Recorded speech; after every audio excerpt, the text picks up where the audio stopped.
Olá, meu amigo, minha amiga. Você vai assistir agora a apresentação do 6º episódio da série Holding Descomplicada, ou tudo o que eu queria saber sobre holding familiar e ninguém me disse antes. Ah, se eu soubesse! Antes, porém, lembre-se de se inscrever e, ao final, colocar o seu gostei ou não gostei. Isso ajuda muito na divulgação desse conteúdo tão escasso. Vamos ao vídeo.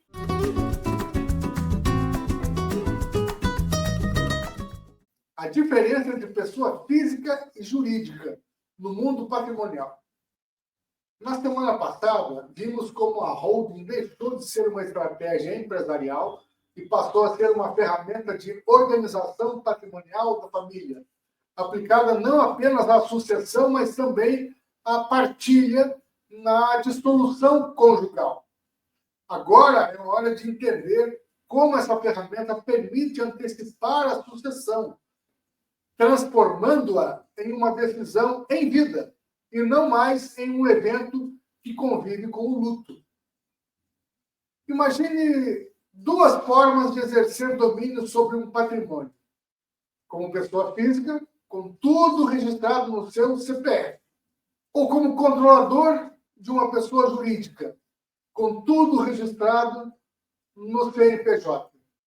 À primeira vista, ambas representam propriedade. Mas no mundo patrimonial, a forma importa tanto quanto o conteúdo. Se não, vejamos. Quando o patrimônio está no CPF e a pessoa não está mais aqui entre nós, tudo paralisa. Quando alguém é dono direto dos bens, imóveis, empresas, investimentos, tudo em seu nome pessoal, esses ativos entram automaticamente no inventário quando essa pessoa falece. E não importa o quanto essa pessoa se organizou em vida. Se o patrimônio está no CPF, ele será paralisado pelo processo sucessório. É como dirigir um carro sabendo que em algum momento da estrada haverá um pedágio obrigatório. Você vai parar, vai pagar, e só depois seguirá a viagem, se der sorte. Já quando o patrimônio está registrado numa pessoa jurídica, e essa PJ é controlada pela própria família, com regras claras e poderes bem definidos, o cenário muda completamente. O poder não vem do nome na matrícula ou na escritura, vem do domínio societário. E esse domínio pode ser reorganizado em vida, de forma segura, planejada e eficaz. É aí que entra a holding familiar. Afinal, me conta, o que é mais importante? Que os bens estejam no seu nome ou que você tenha a capacidade de exercer sobre eles os verdadeiros atributos da propriedade? No direito, essa capacidade tem nome, são os poderes inerentes ao domínio, descritos no artigo 1228 do Código Civil. O proprietário tem a faculdade de usar, gozar e dispor da coisa e o direito de reavê-la do poder de quem quer que injustamente a possua ou detenha. É isso que interessa no planejamento patrimonial. Usar o bem, gozar ou fruir dos seus frutos, dispor dele, vender, doar, alienar, e reaver o bem, se necessário. Se a pessoa continua exercendo esses poderes, ainda que os bens estejam no CNPJ de uma holding, ele segue no controle prático do patrimônio. Percebe? E mais do que isso, pode decidir como será a sucessão ainda em vida. Na prática, a holding permite que a pessoa continue exercendo o domínio sobre o patrimônio, mas de forma estruturada, com regras claras, planejamento sucessório e segurança jurídica. Ela pode vender um imóvel? Pode. Alugar outro? Também. Aplicar recursos? Claro. Distribuir lucros, reinvestir? Tudo com a mesma liberdade que teria como pessoa física, mas com uma diferença decisiva. A estrutura pode ser desenhada para que o patriarca ou a matriarca tenha um controle por meio de cargos societários, categorias de cotas ou instrumentos jurídicos específicos, sem aparecer como titular direto do patrimônio.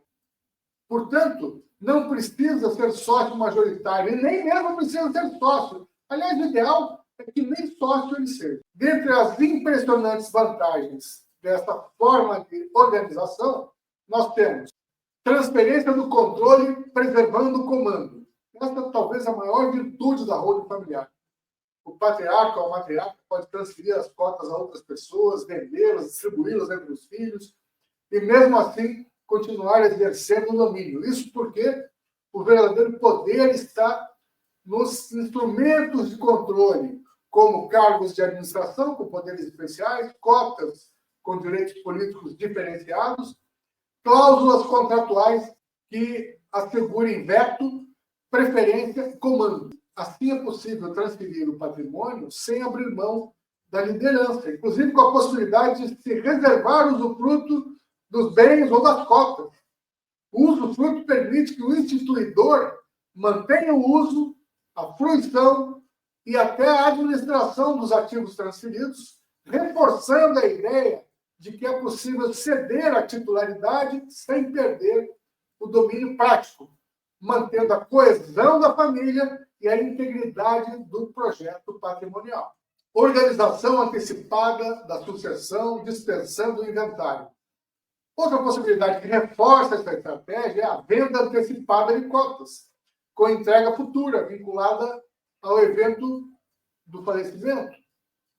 Nesta configuração, a negociação e o preço são definidos em vida, mas a cessão da titularidade é condicionada ao falecimento do titular. Essa técnica, se bem estruturada e registrada, transforma a sucessão em um ato negocial prévio, assegura liquidez para os herdeiros e preserva a continuidade patrimonial. No modelo tradicional, a sucessão só ocorre após o falecimento e passa obrigatoriamente por um processo judicial ou cartorial oneroso e, por vezes, conflituoso.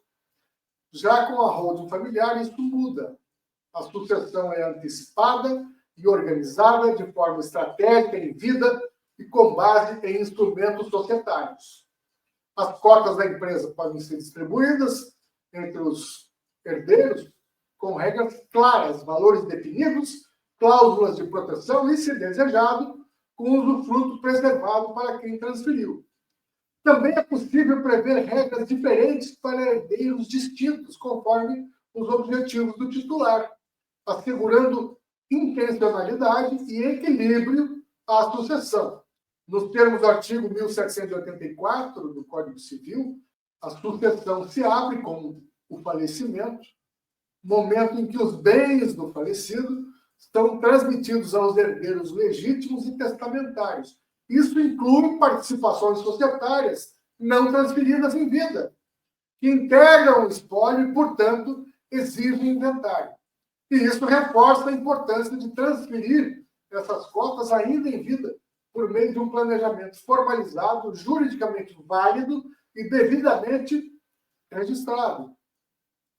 Só assim é possível evitar que o patrimônio empresarial seja arrastado para o processo sucessório, comprometendo a continuidade da gestão e os benefícios do planejamento patrimonial. Ou seja, o segredo está na antecipação das decisões. Quando tudo é estruturado enquanto o titular ainda está vivo, a sucessão se processa sem necessidade de inventário, evitando paralisias, disputas e custos desnecessários. Proteção patrimonial sobre conflitos familiares e burocracia estatal. Ao organizar o patrimônio dentro de uma holding, a família antecipa potenciais fontes de litígio. O contrato social pode conter cláusulas de inalienabilidade, incomunicabilidade e reversão aplicáveis às cotas, impedindo que genros, noras ou credores acessem os bens. Além disso, a burocracia estatal, que costuma travar inventário de registros, é amplamente contornada. Com os bens sob titularidade da holding, não há necessidade de registrar imóveis em nome de cada herdeiro, nem obter alvarás para cada movimentação. A sucessão se dá dentro da estrutura societária com muito mais agilidade e segurança jurídica. A sucessão, portanto, deixa de ser um evento que convive com o luto e passa a ser uma decisão em vida. Ao compreender que o verdadeiro poder está no domínio funcional sobre o CNPJ e não na titularidade direta dos bens, o planejamento patrimonial passa a ser visto sob um novo prisma. Quem detém as cotas da holding é quem manda, e isso pode ser reorganizado antes que o falecimento obrigue os herdeiros a discutir o que fazer. O resultado? Um sistema em que a sucessão ocorre em vida, com diálogo, controle, segurança, sem pressa, sem disputa, sem inventário. Concluindo, meus amigos e minhas amigas, no mundo patrimonial, a diferença entre pessoa física e jurídica vai muito além da teoria. Ela determina quem exerce o domínio, quando exerce e por quanto tempo exerce. E mais, mostra que não é preciso esperar o último suspiro para deixar tudo resolvido. Basta decidir e estruturar. Na próxima semana, vamos explorar um erro comum e perigoso: achar que a holding é uma empresa de fachada. Vamos revelar por que esse preconceito atrasa decisões e impede famílias de usar a holding como ela realmente é: proteção com CNPJ e propósito. Gostou desse vídeo? Compartilhe com seus amigos, afinal, isso não se aprende na escola.